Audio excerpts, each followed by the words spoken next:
The second time around was easier. Here I am again, sharing my story. I've never commented before, but I went through this once and never got confirmation. After hundreds of dollars in treatment, and a few years later, I'm back. Everything between us started to deteriorate over the year, and by early summer, affection had faded. Our intimacy became less frequent, and things felt stale. I assumed she was going through menopause. I tried to be understanding, asking if anything was wrong, but she never said a word. She was becoming less affectionate. We got along, sure, but there was no contact, no back rubs, hugs, kisses, hand-holding, nothing. Touch is my love language, and we'd worked on it in therapy. When I tried to initiate cuddling or snuggle on the couch, she pushed away. I let it slide for a while since other areas of our relationship were okay. Months passed. That year, we were traveling to my home country for Christmas. When I asked about tickets, she told me she'd booked her vacation from work for the week after Christmas. Why would she do that? I assumed her controlling streak was resurfacing, trying to ruin our trip, even though I hadn't seen relatives or friends back home in over 2 years. What had I done to deserve this? I asked her to reschedule or work from there. She grudgingly agreed. Despite the delay, I booked tickets. We then got a last-minute invitation to a dinner party, which felt odd. Why weren't we included sooner? Later, I realized she had known, but expected me to refuse at the last minute. We went, and everything seemed fine. Good people, great food, lively conversation. By midnight, most guests had left, but a few remained drinking and chatting. I glanced at my wife and froze. I said nothing, just watched while keeping my attention on my conversation. I felt dead inside, but this time it was different. My emotions shut off. Oh, this is what's going on. I understand now. Earlier that year, she had been helping, consoling, and texting one of her closest friends, a rather narcissistic man, through some trouble he was having. Would I feel relieved? No. They were tipsy and I wasn't drinking. So they acted that way now. What happened when I wasn't there?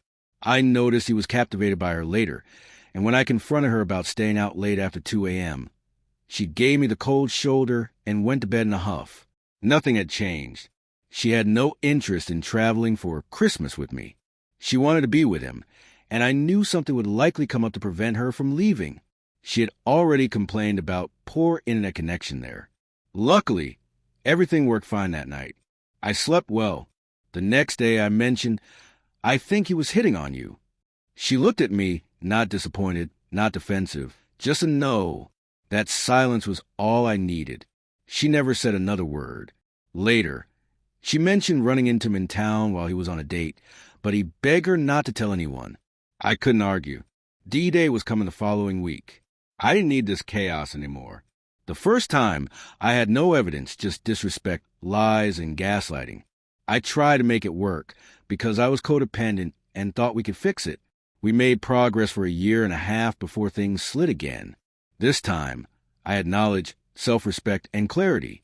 I wasn't angry, more relieved. I trusted my intuition again and realized I wasn't broken, unlovable, or untrustworthy as she had painted me. She lacked compassion. And now it was time to move forward. Update. First, thank you to everyone who offered insight and support over the past months. It meant a lot. My divorce is finalized, and I moved into a new house last week. I'm still a mess from everything, though the divorce itself was fairly straightforward. For months, we had to live together, while banks processed mortgages and paperwork. She acquired half the property. I didn't fight it. I just didn't have the energy. We continued our routine, watching TV, eating dinner together, discussing our days. Nothing changed from the previous 6 months, except that I had stopped caring about fixing things. She kept making small jabs at me, underhanded remarks, poking fun, but it didn't bother me. It reinforced that I'd made the right decision. I called my in-laws the next day to apologize for how things ended. They had no idea and were grateful for the years we shared. They were supportive and assured me we could continue communicating despite the separation. Mutual friends also stayed out of the conflict and supported me, which was wonderful. When I picked up my remaining belongings and returned the keys, she barely recognized me. She likely had a better financial deal, but I was satisfied with what I received. I took a few days off work to reflect and plan my next steps, which was a fantastic decision.